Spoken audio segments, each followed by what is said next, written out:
പെരുമ്പാവൂർ കൊലപാതക കേസിലെ പ്രതി അമീറുൽ ഇസ്ലാമിന്റെ വധശിക്ഷയ്ക്ക് സ്റ്റേ നൽകിയ സുപ്രീംകോടതി നടപടിക്രമങ്ങളുടെ ഭാഗമാണ്. പ്രോസിക്യൂഷന്റെ നിലപാടും അനുബന്ധ ഏജൻസികളുടെ റിപ്പോർട്ടും സെപ്റ്റംബർ 12-നകം നൽകണം.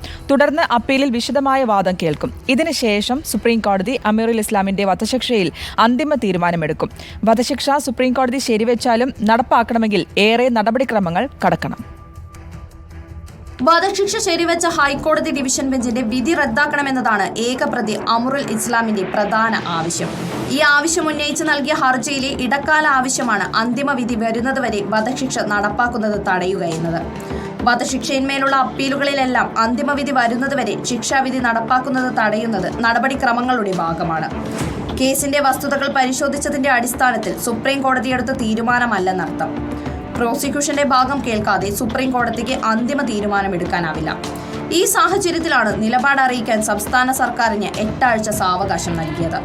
വിചാരണ കോടതി വധശിക്ഷ വിധിക്കുന്നത് പ്രോസിക്യൂഷന്റെയും എതിർകക്ഷിയുടെയും വാദങ്ങൾ കൂടി പരിഗണിച്ചാണ്. പ്രതിക്ക് വധശിക്ഷ നൽകുന്നതിനുള്ള ഘടകങ്ങൾ വിചാരണ കോടതി പരിഗണിക്കും. വധശിക്ഷ ഒഴിവാക്കാൻ ആവശ്യമായ ഘടകങ്ങളും കോടതിയുടെ പരിഗണനയ്ക്ക് വരും.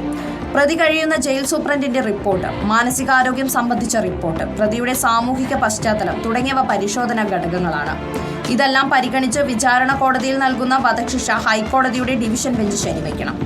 ഡെത്ത് സെന്റൻസ് റെഫറൻസ് അനുസരിച്ച് വധശിക്ഷ ഹൈക്കോടതി ഡിവിഷൻ ബെഞ്ച് ശരിവെച്ച സാഹചര്യത്തിലാണ് അമീറുൽ ഇസ്ലാമിന്റെ നിയമപരമായ അവകാശമായ അപ്പീൽ സുപ്രീം കോടതിയിൽ നൽകിയത്.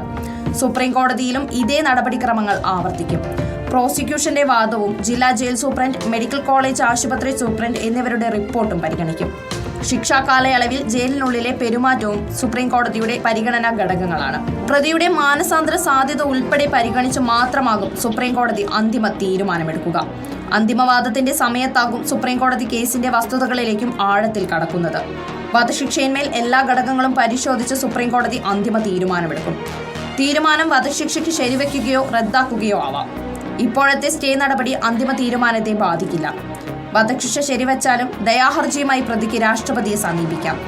രാഷ്ട്രപതി ദയാഹർജി തള്ളിയാൽ നടപടിക്രമങ്ങളിൽ എവിടെയെങ്കിലും വീഴ്ചയുണ്ടെങ്കിൽ അക്കാര്യം ചൂണ്ടിക്കാട്ടി വീണ്ടും സുപ്രീം കോടതിയെ സമീപിക്കാം. ഈ ഹർജിയും തള്ളിയാൽ വധശിക്ഷ നടപ്പാക്കാനുള്ള നടപടിക്രമങ്ങൾ ആരംഭിക്കും. സെക്ഷൻസ് ജഡ്ജി പ്രതിക്ക് ബ്ലാക്ക് വാറന്റ് പുറപ്പെടുവിപ്പിക്കും. വധശിക്ഷ വിധിക്കപ്പെട്ട കേസിലെ നടപടിക്രമങ്ങൾ വർഷങ്ങളോളം വൈകുന്നതാണ് സാധാരണ. Legal desk reporter.